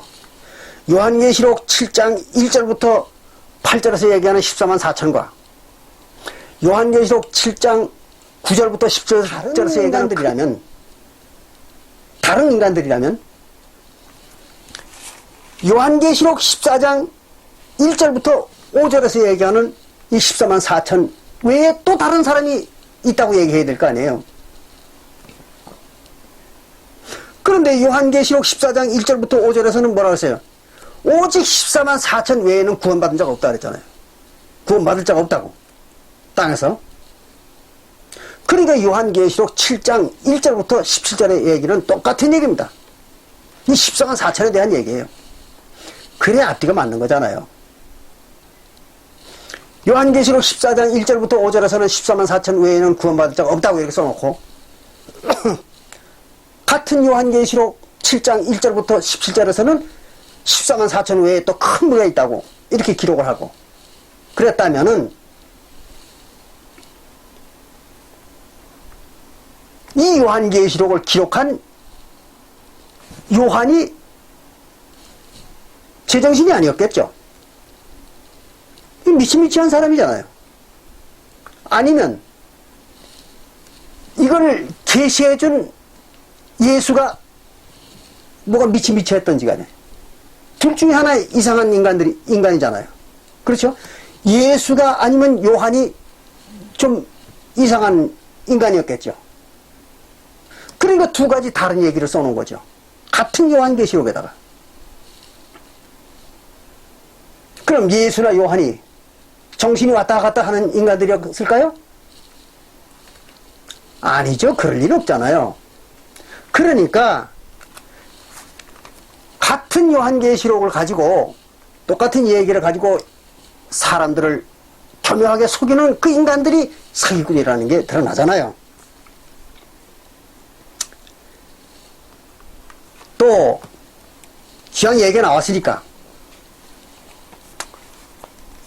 요한계시록 7장 1절부터 3절에서 나오는 얘기들을 가지고 사람들을 속이는 자들에 대한 얘기를 한 번 더 하겠습니다. 여기 보니까 이런 말이 기록되어 있잖아요. 요한계시록 7장 1절에 보면, 이 일 후에 내가 네 천사가 땅 네 모퉁이에 선 것을 보니 땅의 사방에 바람을 붙잡아 바람으로 하여금 땅이나 바다나 각종 나무에 불지 못하게 하더라 그랬어요.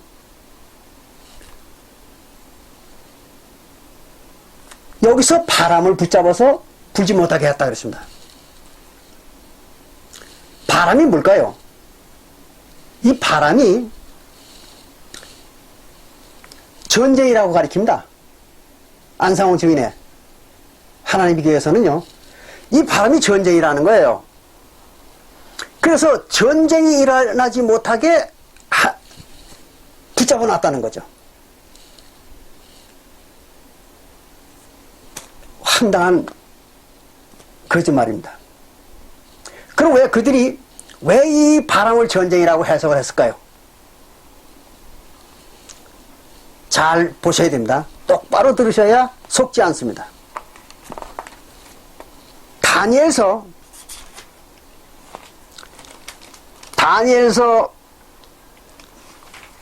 7장 3절에 보면요, 거기 이런 말이 기록되어 있습니다. 다니엘서 7장 2절에 보면 이렇게 되어 있습니다. 다니엘서 7장 2절에 다니엘이 진술하여 가로되 내가 밤에 이상을 보았는데 하늘에 네 바람이 네 바람이 큰 바다로 몰려 불더니 큰 짐승 넷이 바다에서 나왔는데 이랬어요. 이게 무슨 말인가 하면 이런 얘기입니다. 하늘에 네 바람이 바다로 불었다. 바다는 뭘 가지고 바다라 하냐면 나라를 바다라고 그랬죠. 그래서 요한계시록 17장 15절에 보면 물은 백성이라고 그랬죠. 물이 백성입니다. 그런데 큰 바다, 그랬으니까 백성이 모여있는 단체, 그게 뭐예요? 나라죠. 그래서 큰 바다, 그 말은 큰 나라, 그런 의미입니다. 큰 나라. 큰 나라에 바람이, 네 번의 바람이 불었다는 거예요. 네 번의 바람. 네 바람이 부니. 그러니까 큰 짐승 넷이 나왔다 그랬습니다. 짐승은 구원 못 받는 인간들을 갖다 짐승이라고 그렇게 얘기하잖아요, 성경에서는. 이방인들을. 그거는 우리가 사도행전 10장 9절부터 보면 나오잖아요. 베드로가 짐승에 대한 환상을 보죠. 근데 그 짐승이 누구를 의미한 겁니까? 이방인을 얘기했잖아요. 그러니까 내 짐승은 내 이방인입니다. 거기까지는 그냥 그런 대로 해석을 한 겁니다. 근데 문제는 내 바람이 불더니 큰 내 짐승이 나왔다는 거예요. 그럼 여기서 네 짐승은 우리가 뒤에 해석을 해보면 바벨론, 메데, 파사, 즉 메디아와 페르시아 연합군입니다. 그 다음에 헬라, 로마 이렇게 얘기한 겁니다. 그러니까 네 바람이 불더니 그랬으니까 네 번의 전쟁이 있더니 이렇게 얘기한 거예요. 네 번의 전쟁으로 인하여 바벨론과 메데파사와 헬라와 로마가 생겼다. 이렇게 해석을 하는 겁니다. 이게 바로 안식일교회의 해석이에요. 근데 그걸 갖다가 안상홍 증인회에서 배우다가 이 바람을 네 전쟁이라고 이렇게 해석을 한 겁니다. 얼뚱 들으면 그럴듯해요. 속았습니다. 바람은 전쟁이 아닙니다. 성경에서. 바람을 전쟁이라고 해석할 성경적 기록은 아무데도 없습니다. 그럼 바람은 뭘까요? 네 바람이라고 하는데 네 번의 바람이 불었다 그랬어요. 바람이 뭔지를 여러분들이 정확히 아셔야 됩니다. 시편 나중에 읽어보세요. 시간이 없으니까. 시편 104편 4절에 보면 시편 104편 4절에 보면 바람은 하나님의 사자예요 그랬어요. 사자가 뭐예요? 심부름꾼이죠. 심부름꾼입니다. 그러니까 바람은 하나님의 심부름꾼이에요. 사자. 또 화염. 성경에서 얘기하는 화염. 화염이라는 것은 불꽃이죠. 불꽃은 사역자라. 그래서 사역자. 사역자는 뭡니까? 교인들을 돌보는 자죠. 그렇게 써 있어요. 시편 104편 4절에. 그럼 바람이 뭐라고요? 하나님의 사자입니다. 하나님이 부려먹는 자예요. 그걸 바람이라고 그러는 겁니다. 성경에서는. 그 똑같은 말이 어디 나오는가 하면요. 히브리서 1장 7절에도 나옵니다. 히브리서 1장 7절에도. 그거는 제가 직접 읽어드릴게요. 히브리서 1장 7절에 보면 여기 이렇게 얘기했습니다. 또 천사들에 관하여는, 그래서 천사들에 관하여는 성경에 이렇게 기록되어 있다. 그런 얘기입니다. 천사들에 대해서 성경에 이렇게 기록이 되어 있다. 그랬어요. 뭐 어떻게 기록되어 있는가 하면 그는 그의 천사들을 바람으로, 천사를 바람이라고 얘기한 거예요. 성경에서. 어디에? 바로 조금 전에 봤던 시편 104편 4절입니다. 시편 104편 4절에 그렇게 기록되어 있다고 사도 바울이 기록한 거예요. 히브리서 1장 7절에다가. 그러니까 천사들을 바람으로 삼고, 하나님이 바람으로 삼고 그의 사자, 사역자들을 불꽃으로 삼으시느니라. 누가? 하나님이. 이거 사도 바울이 기록한 거예요. 그러니까 바람이 뭐예요? 바로 천사들입니다. 하나님이 부려먹는 자들. 그 천사들을 바람이라고 그런 거예요. 성경에서는. 그리고 사역자, 즉 성도들을 돌보는 자들 갖다가 화염, 불꽃이라고 이렇게 얘기한 거죠. 엄연히 기록되어 있잖아요. 시편 104편 4절과 히브리서 1장 7절에 나와 있잖아요. 그럼 바람이 뭡니까? 전쟁이에요? 아니잖아요. 전쟁이 아니라 하나님의 종들입니다. 천사들이죠. 그걸 바람이라고 이렇게 얘기하는 거예요. 그럼 다니엘서 7장 2절에서 얘기하는 이 네 바람, 그건 무슨 말일까요? 네 바람. 하나님의 네 종이라는 얘기죠. 하나님의 네 종이 일을 하더니 그런 얘기입니다. 그러니까 네 바람이 바다로 불었다. 바다로 불었다. 그 말은 무슨 말이에요? 하나님의 천사 넷이서 어떤 나라에 일을 하더니 그런 얘기죠. 그러더니 거기서 네 짐승이 나왔다는 거죠.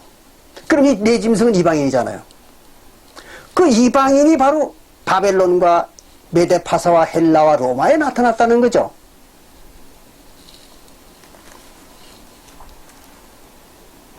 이게 무슨 얘기일까요? 잘 들어보십시오. 시간이 없어서 성경 말씀은 읽어드리지 못하고 그냥 성경 구절만 얘기합니다. 예레미야 27장 6절에 보면, 예레미야 27장 6절에 볼 것 같으면은 거기는 이런 말이 기록되어 있습니다. 느부갓네살은 내 종이다 그랬어요. 하나님이 느부갓네살 왕, 즉 바벨론의 느부갓네살 왕이 하나님의 종이라는 거예요. 예레미야 27장 6절에 그렇게 되어 있습니다. 또 같은 예레미야 25장 9절에도 써 있어요. 느부갓네살이 누굽니까? 바벨론의 창시자잖아요. 왕이죠. 근데 그 바벨론의 왕이 하나님의 종이라는 거예요. 이방인인데. 좀 이상하잖아요. 그러나 하나님이 자기 천사를 갖다가 바벨론의 왕을 삼았다는 거죠. 그래가지고 자기의 계획을 이룬 거예요. 그러니까 바벨론의 느부갓네살 왕이 뭡니까? 바람이죠. 그게 바람입니다. 전쟁의 바람이 아닙니다. 바벨론 왕 느부갓네살이 바람이었던 거죠. 즉 천사였던 거예요. 그래서 하나님이 예레미야 27장 6절에서도 그는 내 종이라 그랬던 거죠. 이해가 되시죠? 그런가 하면 바벨론 다음에 나타났던 나라가 미디아와 페르시아의 연합국이죠. 그래서 그걸 메디아 페르시아라고 이렇게 얘기합니다. 또는 어디서는 메디아 파사라고 이렇게 얘기도 합니다. 그 메디아와 페르시아를 만든 왕이 누굴까요? 다리오 왕이죠. 근데 그 다리오 왕에 대한 얘기 없어요. 다리오 왕이 메디아 파사를 연합군의 왕으로 처음에 세웠는데 그 다리오 왕에 대한 얘기는 없어요. 성경에. 근데 그 다리오 왕 뒤에 페르시아의 왕으로 바사왕이라는 사람이 있습니다. 근데 그 바사왕을 하나님께서는 나의 목자라 그랬어요. 중요한 얘기입니다. 이사야서 44장 38절입니다. 여러분들 이사야서 44장 38절을 읽어보세요. 그럼 거기에 바사왕을 갖다 하나님이 이는 내 사자라 그랬습니다. 목자. 목자는 뭐예요? 하나님의 백성들을 돌봐주는 게 목자죠. 그래서 그 바사왕이 페르시아의 바사왕이 바벨론의 포로를 잡혀가 있던 유대 백성들을 갖다 석방을 해줬던 겁니다. 그 일을 하기 위해서 하나님께서 바사왕을 세웠던 거죠. 그건 성경에 아주 이사야서와 예레미야서에 놓쳐 나옵니다. 이렇게 되니까 느부갓네살 왕도 하나님의 천사고 그렇잖아요. 바람이잖아요. 바람. 또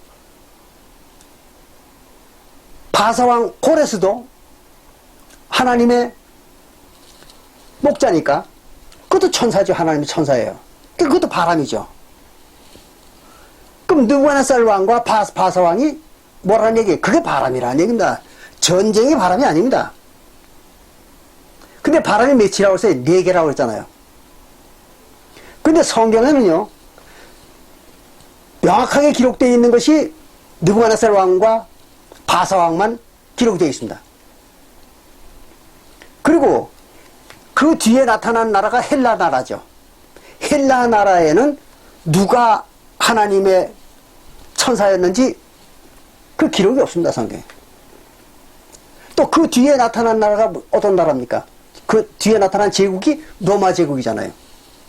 근데 그 로마 제국에 누가 하나님의 천사였는지, 즉 하나님의 종이었는지 그건 또 기록이 없어요. 단 로마 나라의 어떤 왕이 하나님의 종이었을 것이다 하는 추측은 할 수 있습니다. 어떻게 추측을 할 수 있는가 하면 바벨론의 느부갓네살 왕이 뭘 했습니까? 유대 백성들을 갖다 포로로 잡아다가 교육을 시켰잖아요. 그러면 느부갓네살이 한 거예요. 그러니까 하나님의 그 종이었던 거죠. 그럼 바사왕은 그 바사왕은 이스라엘 백성들을 갖다 종에서 해방을 시켜줬던 거죠. 그것도 하나님이 시켜서 한 거죠. 그렇게 중대한 일을, 이 유대인들을 갖다가 심판하고 교육하는 일에 중대한 일을 맡았던 거죠. 그래서 하나님의 종이라고 했던 겁니다. 근데 이 유대인들에 대한 마지막 교육이 뭔지 아십니까? 심판이잖아요. 구원과 심판. 근데 그 심판을 했던 로마 왕이 누굽니까? 바로 서기 69년에 로마의 황제가 됐던 티투스 베스페아누스죠. 여러분들이 티투스 장군이라는 얘기는 들어보셨죠? 예루살렘을 점령한 장군. 그래가지고 서기 70년에 예루살렘을 완전히 멸망을 시켰죠. 티투스가. 그리고 그 티투스가 그 예루살렘을 멸망시키기 한 해 전, 기원 후 서기 69년에 로마 황제가 됐잖아요. 네로 황제가 죽고 1968년에 서기 68년에 네로 황제가 죽었잖아요. 그래서 티투스가 서기 69년에 황제가 됐죠. 그래가지고 서기 70년에 예루살렘을 멸망을 시켰던 거죠. 그래서 이스라엘 백성들을 심판했던 거잖아요. 티투스가. 그게 이제 바로 베스파시아누스입니다. 그리고 그 베스파시아누스도 하나님의 구속 사업에 가장 중요한 일을 했던 사람이죠. 그렇게 보면 그것이 마지막 네 번째 하나님의 종이었다는 걸 짐작할 수는 있습니다. 그러나 성경에는 없어요, 그 말이. 그래서 없는 말을 함부로 해서는 안 되는 것이죠. 다만 짐작만 할 뿐입니다. 그러나 그건 중요한 게 아닙니다. 헬라 나라에는 누가 하나님의 종이었고 로마 나라에서는 누가 하나님의 종이었냐, 이거는 중요한 게 아닙니다. 바로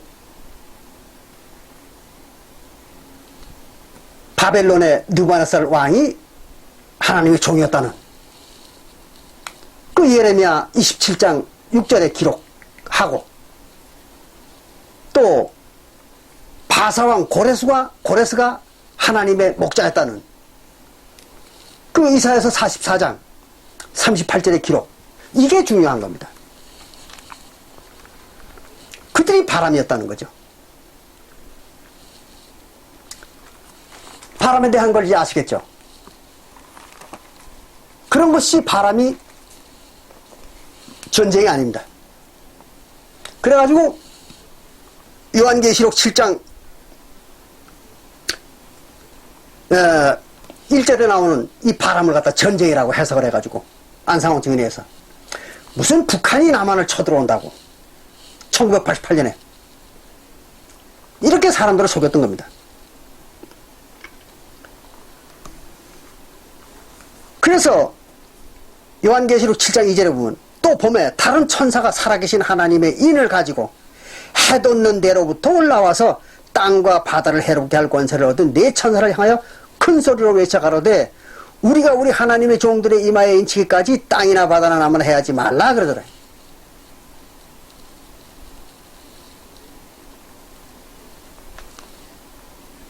여기에서 해 돋는 데로부터 천사가 올라와서 인을 치더라.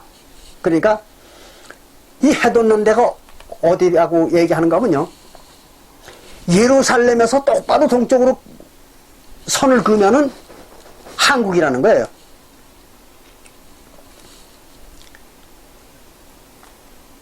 그래서 한국에서 인치는 자가 나타나야 된다는 거죠. 아주 전형적인 사기꾼들의 수법이죠. 여기 성경에 그런 말이 어디 있어요? 요 어디 예루살렘으로부터 똑바로 동쪽에서 인치는 자가 나타난다는 말이 어디 있습니까?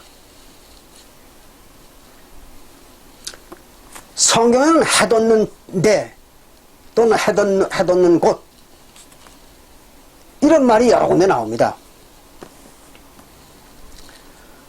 그래서 시편 50편 1절에 보면요, 이런 말이 나오죠. 시편 50편 1절에 보면 해 돋는 데로부터 지는 데까지의 세상을 하나님이 불렀다, 그런 말이 나옵니다. 그러면 해 돋는 데는 안상홍 주인에서 얘기하는 것처럼 한국이라고 그러면 한국서부터 해 지는 데는 어디예요?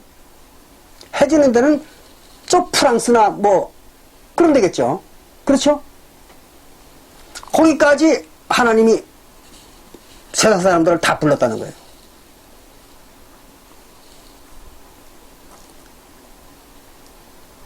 완전히 사기치는 거죠. 구약시대에 하나님의 백성들이, 시편은 구약시대를 얘기하는 거 아니에요. 그래서 시편 50장 1절이니까 구약시대에 하나님의 백성들이 독일, 프랑스 이쪽 사람들과 한국 사람들, 중국 사람들 이런 사람들이 다 하나님 백성으로 했습니까? 아니잖아요. 그러니까 해 돋는 데를 갖다가 한국이라고 해석하는 건 전혀 이건 아주 사기꾼들이 하는 전형적인 수법이죠. 또 이런 말이 있습니다. 창세기 2장 8절에는요. 창세기 2장 8절에는 동방의 에덴의 동산을 창설하셨다고 했어요. 동방의 에덴에. 에덴 동쪽이 아닙니다. 에덴의 동쪽이 아니라 동방의 에덴입니다.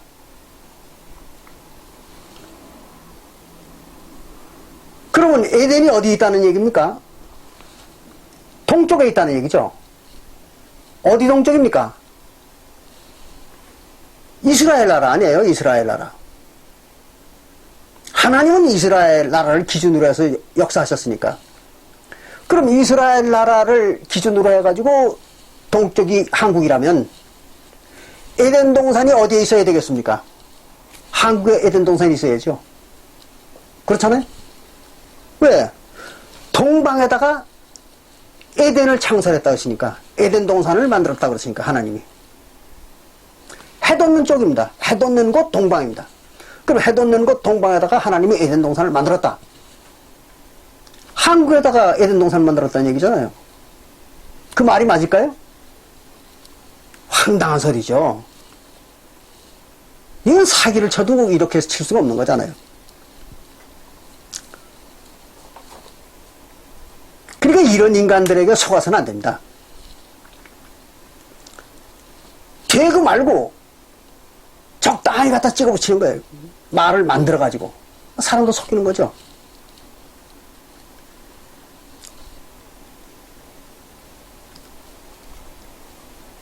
여기서 이제 설명할 일들이 많이 있습니다. 근데 얘기를 하다 보니까 시간이 너무 많이 갔어요. 그래서 오늘은 여기까지만 말씀을 드리겠습니다.